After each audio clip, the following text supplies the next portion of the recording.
생이 될 줄 믿습니다. 오늘은 제 9문, 죄송합니다. 9페이지 제 2문.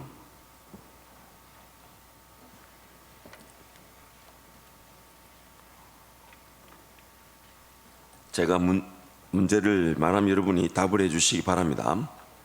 제 2문. 이러한 위로 가운데 복된 인생으로 살고 죽기 위해서 당신은 무엇을 알아야 합니까?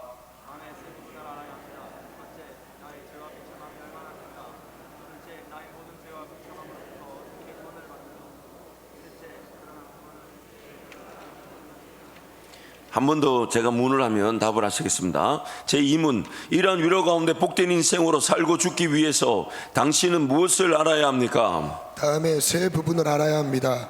첫째, 나의 죄와 비참함이 얼마나 큰가.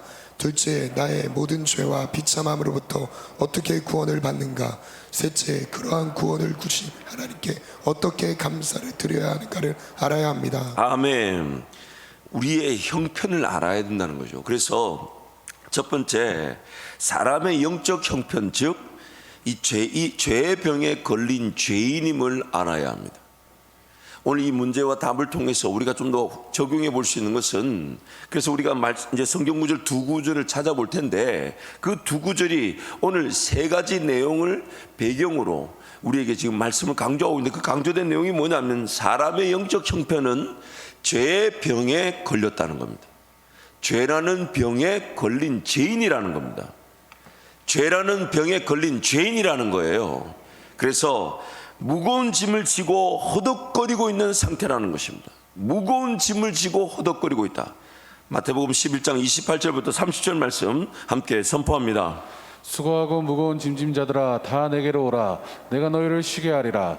나는 마음이 온유하고 겸손하니 나의 멍에를 메고 내게 배우라. 그러면 너희 마음이 쉼을 얻으리니 이는 내 멍에는 쉽고 내 짐은 가벼움이라 하시니라. 우리의 영적 상태는 무거운 짐을 만들어낼 수밖에 없고 무거운 짐을 치고 허덕거릴 수밖에 없는 인생이라는 겁니다. 죄의 병에 걸렸습니다. 두 번째로 우리 인생은 어두움에 사로잡혀 빛을 전혀 보지 못하고 빛을 이해하지 못하는 상태라는 것입니다. 에베소서 5장 8절 함께 선포합니다. 너희가 전에는 어둠이더니 이제는 주 안에서 빛이라. 빛의 자녀들처럼 행동하라. 예수님의 말씀에 따르면 우리는 태어날 때부터 마귀의 자식들이었다는 거예요. 마귀의 자식들이었다는 거예요. 이렇게 말이 두 번 반복된다는 얘기는 교재를 볼 때가 아니라 목사를 볼 때라는 얘기예요. 지금 세 가지 우리의 비참함, 그리고 그 비참함에서 어떻게 구원을 받는가, 그리고 구원의 반응으로서 우리는 뭘 해야 되는가, 이 부분을 알아야 되는데, 이 부분의 배경이 되는 우리의 영적 상태를 오늘 본문 두 가지를 통해 고발하고 있는데, 우리 영적 상태는 무거운 짐을 피할 수 없는 죄인이라는 겁니다. 끊임없이 허덕거리게 됩니다. 하나님과 동행하지 않으면 그 무거운 짐은 더 가중됩니다. 더 깊어집니다. 더 심각해집니다. 더 어려워집니다. 더 오리무중에 빠지게 됩니다. 더 허덕거리게 됩니다. 또한 우리의 영적 형편은 빛을 전혀 이해하지 못하는 어두움에 갇혀 있습니다. 빛을 전혀 뭐가 빛인지를 몰라요. 뭐가 내 인생의 길인지를 몰라요. 내 인생의 목적이 뭔지를 몰라요. 10년, 20년, 30년, 40년 뒤에 내 인생이 어떤 영향력으로 어떻게 주님과 동행하며 어떻게 살아갈지 전혀 모릅니다. 그 빛을 이해하지 못합니다. 어둠에 갇혀 있습니다. 심지어 빛이라고 하는데도 그 빛을 거절합니다. 예수님이 빛으로 오셨는데도 예수님을 받아들이려 하지 않습니다. 요한복음 말씀에 어디까지 얘기합니까? 오히려 어둠을 더 사랑하더라. 어둠을 더 좋아하더라. 어둠의 있기를 더 즐겨하더라. 로마서 말씀에 뭐라고 합니까? 악한 죄를 짓는 것만 죄인이 아니라 악한 죄를 짓는 자들을 옳다 하더라. 나만 틀리지 않고 모두가 틀렸으니 우리 모두 다 그냥 옳은 곳으로 하자. 그게 바로 오늘 우리의 영적 형편이라는 거예요. 영적 형편. 그래서 그 세 가지를 알아야 된다라고 정리하고 있는 것입니다. 그래서 두 번째로 죄의 지배를 당하는 비참한 상태라는 것입니다. 죄의 지배를 당하는 비참한 상태. 말씀을 연이어서 쭉 선포하도록 하겠습니다. 마태복음 9장 12절부터 함께 선포합니다. 예수께서 들으시고 이르시되 건강한 자에게는 의원이 쓸데없고 병든 자에게라 쓸데있느니라. 예수께서 가라사대 너희가 소경되었던 죄가 없으려니와 본다고 하니 너희 죄가 그저 있느니라. 그러면 어떠하뇨? 우리는 나으뇨? 결코 아니라. 유대인이나 헬라인이나 다 죄 아래 있다고 우리가 이미 선언하였느니라. 기록한 바 의인은 없나니 하나도 없으며 만일 우리가 우리 죄를 자백하면 저는 미쁘시고 의로우사 우리 죄를 사하시며 모든 불의의 소리를 깨끗게 하실 것이요 만일 우리가 범죄하지 아니하였다 하면 하나님은 거짓말하는 자로 만드는 것이니 또한 그의 말씀이 우리 속에 있지 아니하니라. 아멘. 차라리 죄인이라고 고백할 줄 안다면 더 낫다는 겁니다. 차라리 요한복음 9장 41절에 너희가 눈을 뜨고 있지만 영적으로 보자면 소경이니 소경되었더라면 오히려 더 치료받았을 것이다. 주님을 만났을 것이다. 근데 우리는 눈을 뜨고 있으니 다 보는 것처럼 착각하고 눈을 뜨고 있으니 내 인생 내가 뭔가 볼 수 있고 결정할 수 있다고 죄의 병에 걸려 살더라는 것입니다.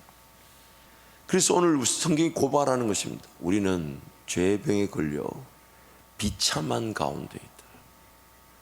죄의 병에 걸려 비참한 가운데 있는데 그 비참함을 모른다는 거예요. 여러분 예배를 드리러 오실 때마다 얼마나 비참하십니까? 만약 이것이 비참함이 느껴지지 않는다면 요한계시록의 말씀을 인용하자면 이런 것이죠. 첫사랑이 떨어진 것입니다. 뭔가 내 인생의 문제를 해결하고 더 큰 능력을 보고 꿈과 비전을 가지고 하나님을 예배한다. 그것도 맞습니다만은 그러나 더 중심에서 우리의 진정한 예배의 시작은 뭡니까? 나 같은 죄인을 살리신 그 예수 그리스도의 사랑에 내가 감사하는 거예요. 그렇다면 오늘 예배를 드리러 올 때마다 우리가 먼저 늘 가져야 될 그 초심은 뭡니까? 내가 얼마나 비참함을 아는 거예요. 내가 얼마나 죄인인지를 아는 겁니다. 그래서 이 예배당에 발을 들여놓기조차 부끄러워서 그래서 예수 이름이 아니면 감히 이 자리에 달려나와 내가 감히 어떻게 하나님 은혜를 낯을 들고 구할 수 있겠냐고 땅을 치고 가슴을 치며 하나님 은혜를 구하는 게 우리의 예배의 시작이에요. 시작. 그런데 그 어느 순간부터 그 예배의 그 죄의 비참함에서부터 용납되어졌다는 그 사랑의 감격이 어느 순간 당연한 듯이 식어져 버리고 그럼 여러분 한번 우리 스스로 질문해 봐야 돼요. 내가 그 비참함을 느끼지 않으면 나는 죄인이 아닌 걸까요? 내가 그 비참함을 정말 절절히 느끼지 않는다면 나는 죄를 이길 수 있는 그런 의인인 걸까요? 내가 그 비참함을 모른다면 그럼 내 돌아간 삶의 자리에서는 정말 하나님 은혜로 성령만을 따라가고 성령 하나님의 충만함으로만 살아갈 수 있는 그런 그런 능력 있는 사람인 건가요? 병에 걸린 거예요. 병에 걸린 거예요. 예배의 자리에서 내 그 비참함에 그 처절한 그래서 정말 하나님 앞에 은혜를 구하지 않으면 안 되는 그 절실함이 없는 예배는 병이 걸렸는데 병이 걸린 줄 모른 채 내 자신을 그냥 내 예배하러 왔다라는 그것으로 만족하고 마는 또 다른 죄를 짓고 마는 죄인일 뿐입니다. 오늘 성경은 계속해서 우리에게 고발합니다. 우리가 얼마나 비참한 존재였고 또한 지금도 예수 그리스도 날 위해 붙잡아 주지 않으시면 얼마나 그 죄의 비참한 가운데 살아갈지 모르는 죄인입니다. 지난날에 아니 불과 어제 하루만 생각해봐도 얼마나 성령 하나님을 거절했을지 모릅니다. 얼마나 성령 하나님을 떠났을지 모릅니다. 얼마나 성령 하나님과 관계없는 삶을 살았을지 모릅니다. 그냥 내가 잘 못 느끼고 내가 잘 모른다고 해서 그것이 관가되고 무시될 뿐이지 얼마나 죄의 지배 가운데 허덕거렸을지 모릅니다. 그래서 오늘 이 새벽에도 달려나올 때에 정말 나 같은 죄인이 하나님 은혜를 구하러 깨울 수 있고 달려갈 수 있다는 것이 행복한 것일 텐데, 행복한 것일 텐데, 하나님, 우리 평생의 예배가 나의 죄의 비참함에서부터 감사와 감격으로 시작되게 하여 주십시오. 그 비참함을 깨닫게 해 주십시오. 나의 죄인됨을 깨닫게 해 주십시오. 자격 없는 내가 하나님 은혜를 구할 수 있다는 이 그 한 가지 사실만으로도 눈물 없이는 드릴 수 없는 예배, 눈물 없이는 주님 앞에 달려나올 수 없는 그런 죄인됨으로 예배하게 하여 주십시오. 그 죄의 비참함을 알아야 되는 것입니다. 또한 세 번째로 죄와 죄의 비참한 상태에서의 구원이 필요합니다. 즉 예수 그리스도가 필요합니다. 예수 그리스도가 필요합니다. 누가복음 말씀부터 연이어서 함께 선포합니다. 또 이르시되 이같이 그리스도가 고난을 받고 제3일에 죽은 자 가운데서 살아날 것과 또 그의 이름으로 죄사함을 얻게 하는 회개가 예루살렘으로부터 시작하여 모든 족속에게 전파될 것이 기록되었으니 영생은 곧 유일하신 참 하나님과 그의 보내신 자 예수 그리스도를 아는 것이니라. 다른 이로서는 구원을 얻을 수 없나니 천하 인간의 구원을 얻을 만한 다른 이름을 우리에게 주신 일이 없음이라 하였더라.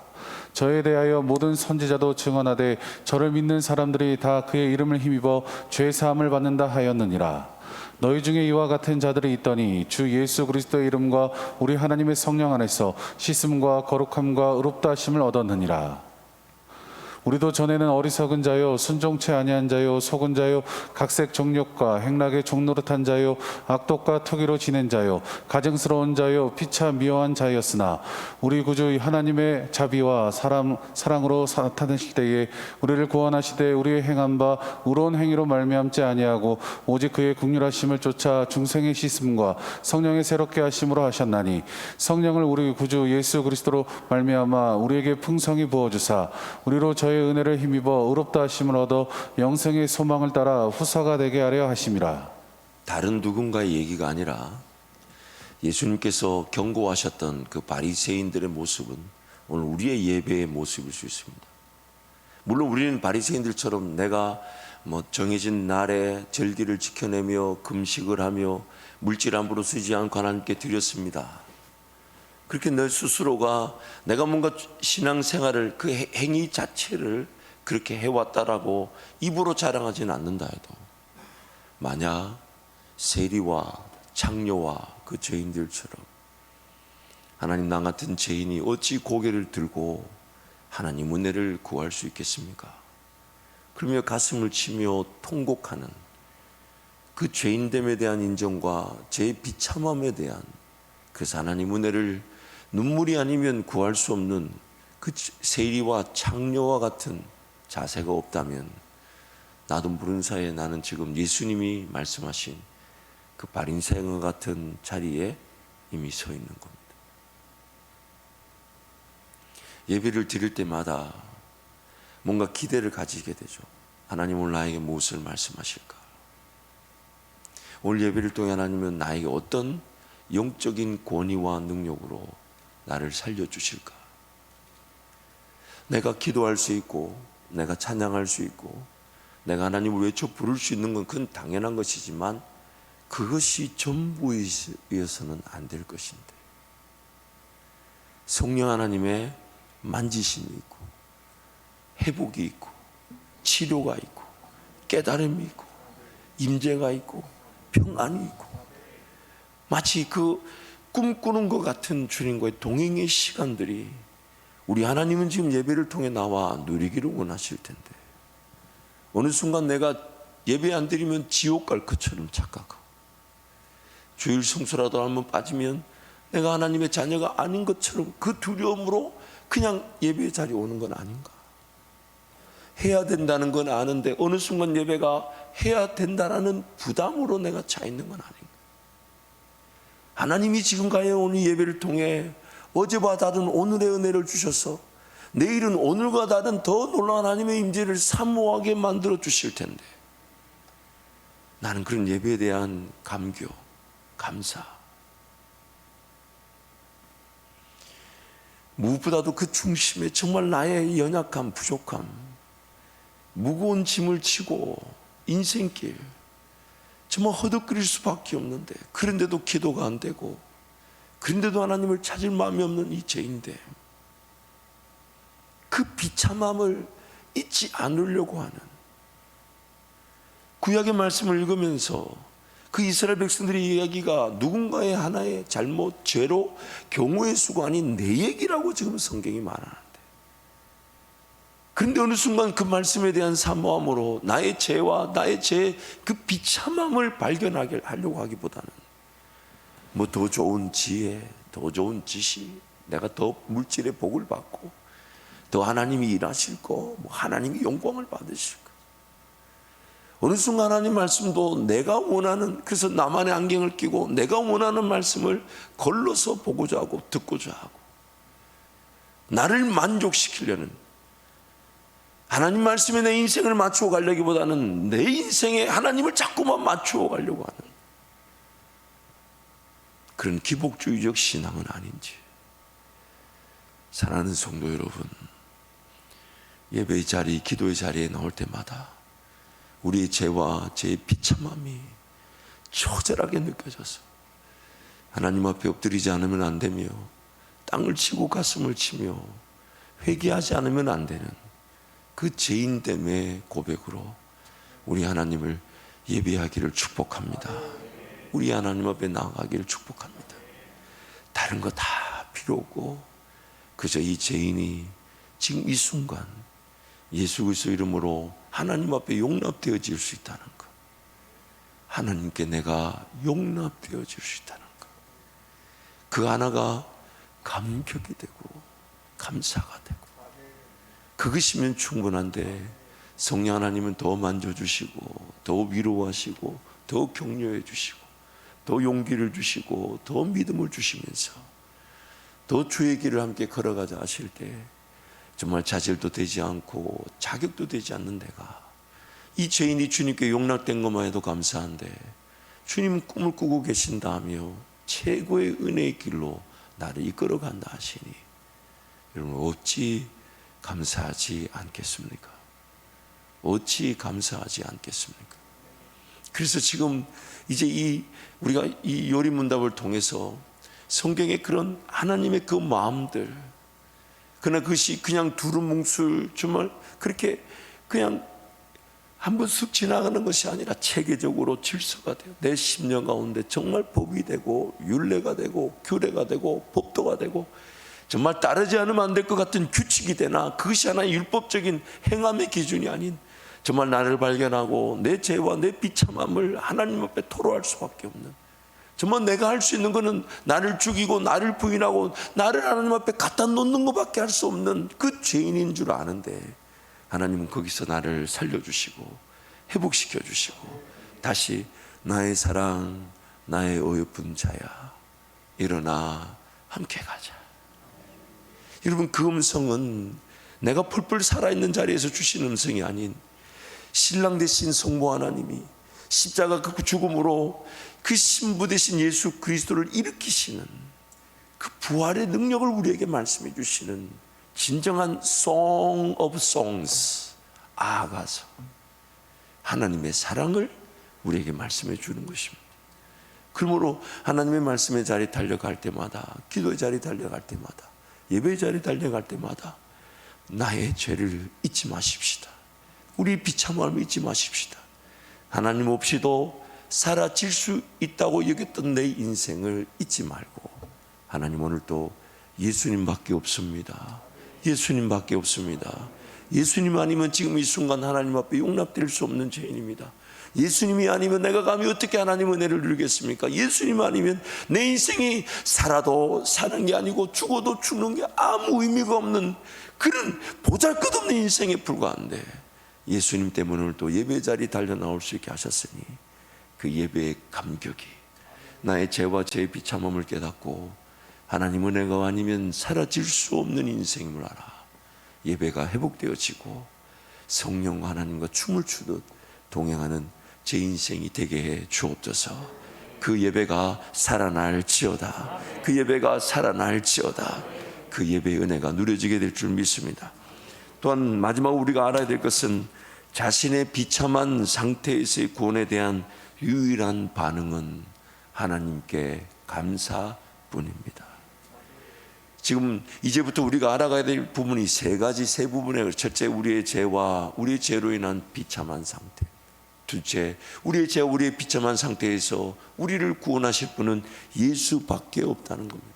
그리고 세 번째, 우리의 죄와 우리의 죄의 비참함에서 예수를 말미암아 구원을 받게 될 때 우리가 하나님 앞에 드릴 수 있는 반응, 내 고백, 내 삶의 그런 어떤 모든 내용의 총체적인 고백, 반응은 딱 한 가지밖에 없다는 거예요. 감사로 하나님께 나아가는 자가 하나님을 영화롭게 하나니, 그 감사의 예배밖에 없다는 것입니다.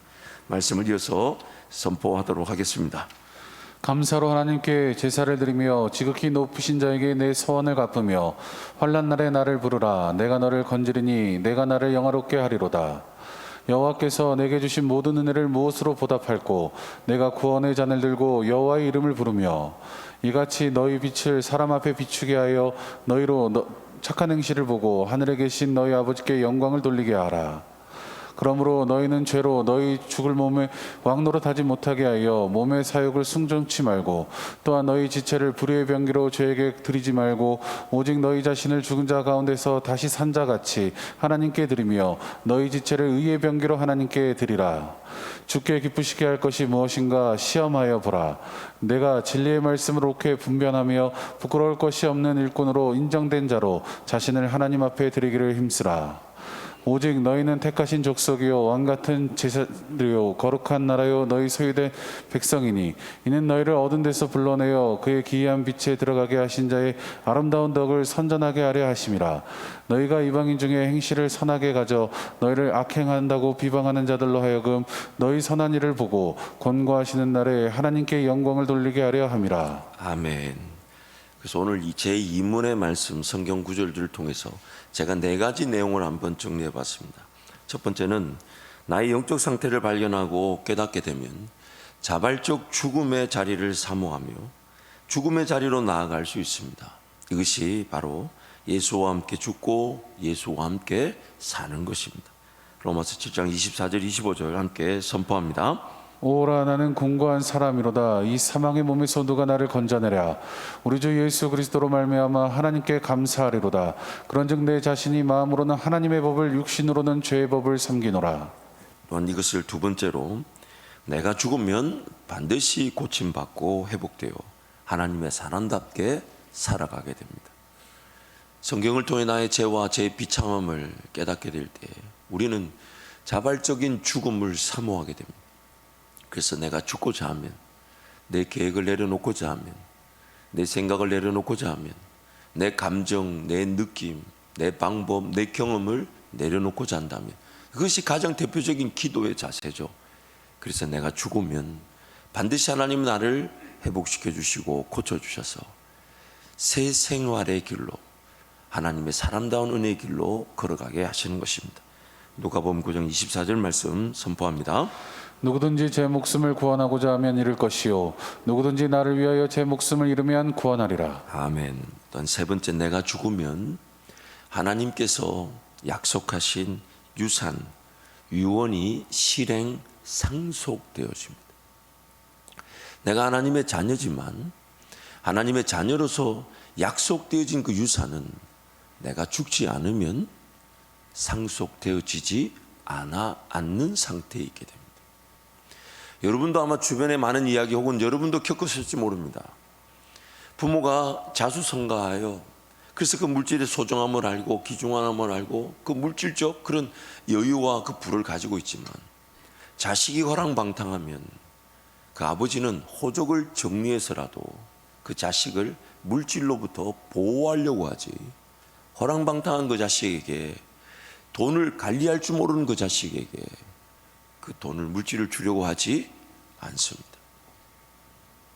하물며 우리가 살아가는 세상 속에서도 그렇게 인간적인 아버지도 그런 마음을 가지고 계신다면 하물며 우리 하나님은요, 나보다 나를 더 잘하실 뿐만 아니라 나보다 나를 더 사랑하십니다.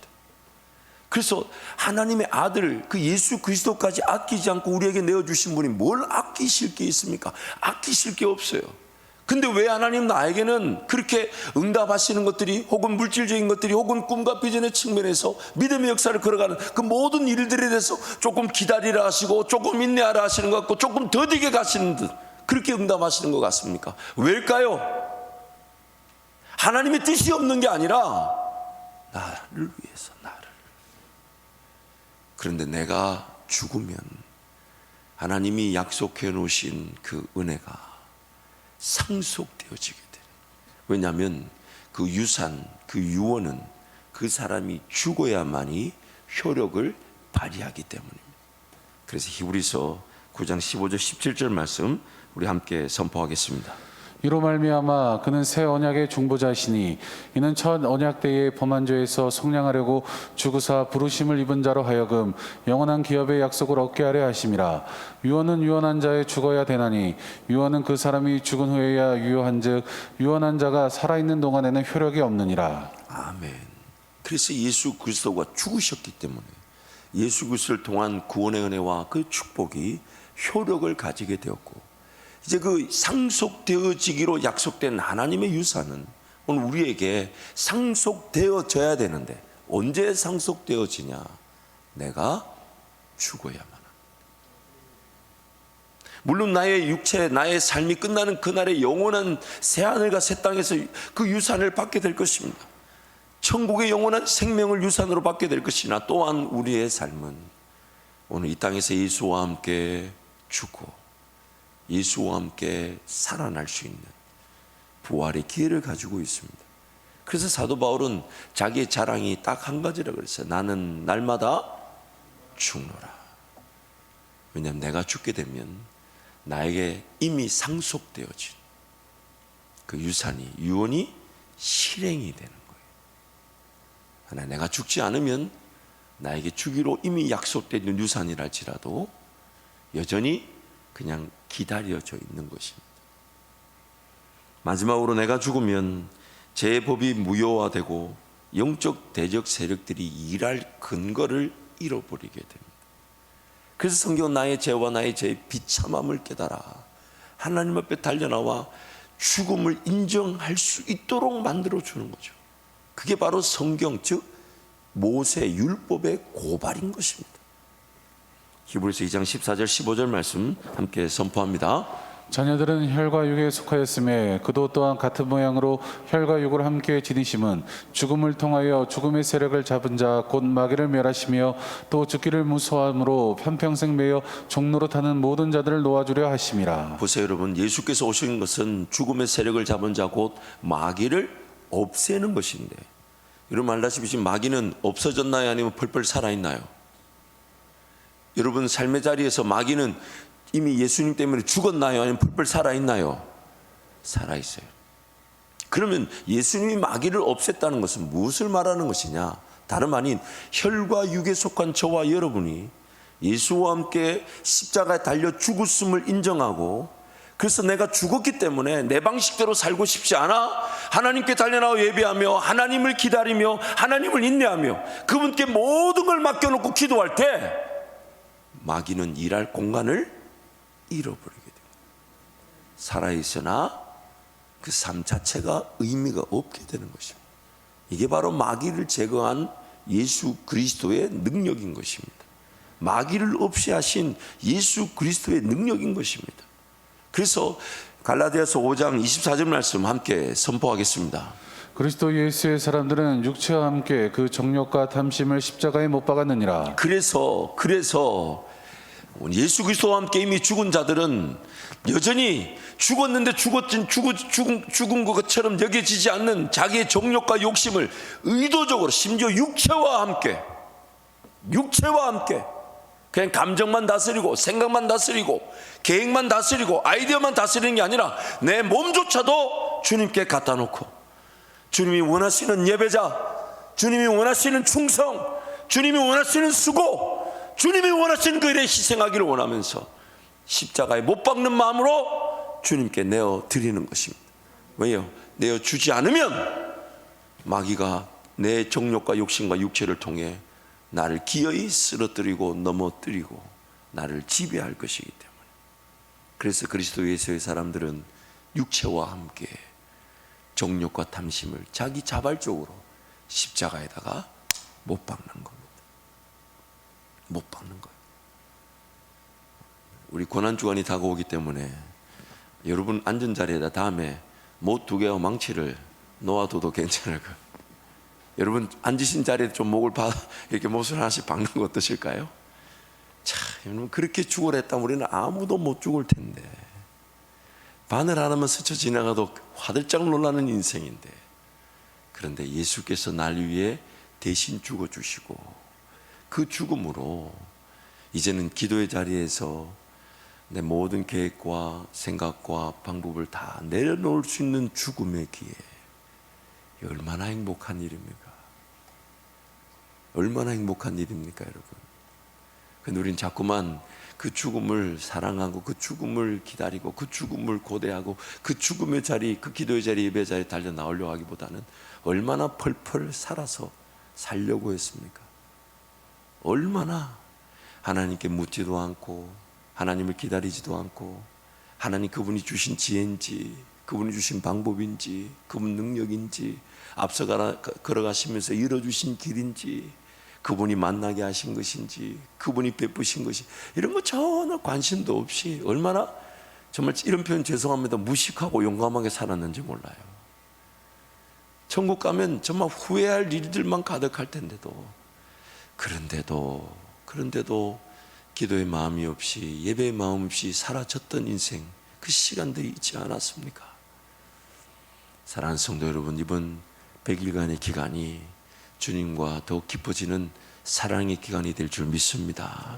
이번 이 100일간의 기간이 정말 우리의 죄와 그 죄로 인한 비참함을 더욱 깨닫고, 정말 예배의 감격이 살아나고, 정말 기도할 수 있다는 그 자체가 행복하고, 내가 목소리를 목 놓아서 주님을 찬양할 수 있다는 것이 즐거운 그런 예배자, 기도자들이 되시기를 축복합니다.